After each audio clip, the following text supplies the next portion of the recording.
दोस्तों जैसा कि अभी आप वीडियो में देख सकते हो, आपने कभी ना कभी ट्रेन पर इसको लगा हुआ तो जरूर देखा होगा। लेकिन क्या आप जानते हो कि ट्रेन पर लगी हुई ये छोटी सी चीज कितनी ज्यादा काम की है और कितनी ज्यादा इम्पोर्टेंट है। क्योंकि आपकी जानकारी के लिए मैं आपको बता दूं कि देखने में छोटी लगने वाली ये चीज एक ऐसा बड़ा और इम्पोर्टेंट काम करती है जो कि रेलवे के लिए काफी ज्यादा जरूरी है। इसी कारण अगर आपको अभी तक इसके बारे में पता नहीं है तो आज की ये वीडियो आपके लिए काम की हो सकती है। क्योंकि दोस्तों आज इस वीडियो में हम बात करने वाले हैं ट्रेन पर लगी हुई इस छोटी चीज के बारे में जिसको RFID टैग बोला जाता है। और RFID का मतलब होता है रेडियो फ्रीक्वेंसी आइडेंटिफिकेशन। यानी कि दोस्तों सिंपल भाषा में बोला जाए तो RFID एक ऐसी टेक्नोलॉजी है जिसमें रेडियो तरंगे यानी कि रेडियो वेव की मदद से किसी भी चीज की पहचान की जाती है। इसी कारण दोस्तों ट्रेन पर ये जो RFID टैग लगा हुआ है इसको स्कैन करने का काम किया जाता है। इसके अलावा दोस्तों काफी सारे लोगों का ये सवाल हो सकता है कि इस छोटे से RFID टैग के अंदर क्या होता है। तो आपकी जानकारी के लिए मैं आपको बता दूं कि ट्रेन पर लगे हुए इस RFID टैग के अंदर एक माइक्रोचिप होती है और ये जो माइक्रोचिप होती है इसके अंदर कोच से जुड़ी हुई सभी प्रकार की जानकारी दर्ज की जाती है। यानी कि कुल मिलाकर हम ये बोल सकते हैं कि ट्रेन पर ये जो RFID टैग लगा होता है इसमें कोच से जुड़ी सभी प्रकार की जानकारी होती है, जैसे कि कोच नंबर और बाकी की सारी जानकारी।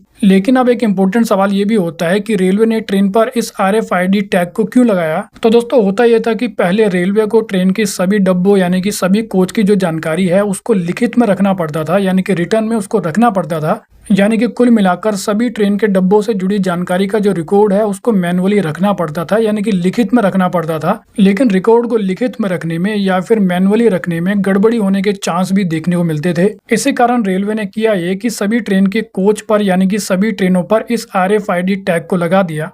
अब इसके कारण रेलवे को आसानी से ये पता लग जाता है कि ट्रेन के कोच यानी कि ट्रेन के डब्बे कहाँ पर हैं। लेकिन दोस्तों लास्ट में एक इम्पोर्टेंट सवाल ये भी होता है कि मान लीजिए रेलवे ने ट्रेन के डब्बों पर RFID टैग को लगा दिया, लेकिन इनको स्कैन कैसे किया जाता है। तो दोस्तों ट्रेन पर लगे हुए इन RFID टैग को रीड करने के लिए यानी कि पढ़ने के लिए रेलवे ने रेलवे स्टेशनों पर RFID रीडर्स को लगाया हुआ है। इसके अलावा रेलवे की पटरियों के पास भी कुछ ऐसी खास जगह होती है जहाँ पर RFID रीडर को लगा दिया गया है। तो इसी कारण होता यह है कि जब भी कोई ट्रेन किसी रेलवे स्टेशन या फिर यार्ड से गुजरती है तो वहां पर पहले से ही एक RFID रीडर लगा हुआ होता है। और जैसे ही RFID टैग RFID रीडर के पास से गुजरता है तो RFID रीडर के द्वारा एक रेडियो सिग्नल भेजा जाता है और RFID टैग उसका जवाब देता है। और इसके बाद कुछ ही सेकंड में कंप्यूटर ये पहचान लेता है कि कौन सा कोच गुजर रहा है और इस प्रकार से जो पूरा काम है वो अपने आप ही हो जाता है। अब अगर बात करें कि RFID टैग से रेलवे को क्या क्या पता चलता है, तो दोस्तों RFID टैग के मदद से रेलवे को कई प्रकार की जानकारियां मिलती है, जैसे कि ये कोच कौन सा है, इसके अलावा कोच का नंबर कौन सा है और वो किस जोन या फिर किस डिवीजन से जुड़ा हुआ है। इसके अलावा वो कोच अभी कहाँ से गुजरा है और उसका मेंटेनेंस कब होना है और इस कोच को किस ट्रेन में लगाया गया है। इस प्रकार की जो जानकारी है वो रेलवे को RFID टैग से पता चल सकती है। तो वेल दोस्तों इस वीडियो में इतना ही। I hope you like the video. तो फिर मिलेंगे अगली वीडियो में, जब तक के लिए जय हिंद।